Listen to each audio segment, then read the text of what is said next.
పేరు కన్నమ్మ నీ పేరు? మళ్ళీ నాన్న పేరు? అమ్మ పేరు?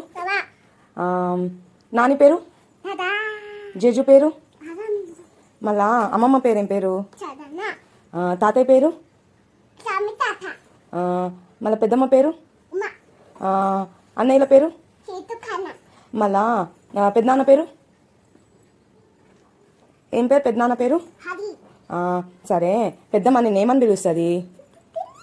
మళ్ళా అన్నయ్య ఏం పిలుస్తాడు? కరణన్న ఓమే అంటాడా? మళ్ళీ సేతన్న ఏమని పిలుస్తాడు? జెసికా అంటాడా? మళ్ళా తాతయ్య ఏమంటాడు నిన్ను? Darling darling. మళ్ళా అమ్మ ఏమని పిలుస్తుంది నిన్ను? అమ్మ జెసికాని ఏమని పిలుస్తుంది? ఏమని పిలుస్తుంది? బంగారు కొండ. సరే, థ్యాంక్ యూ జెసికా. ఏమని చెప్పాలా? బంగారు కొండ.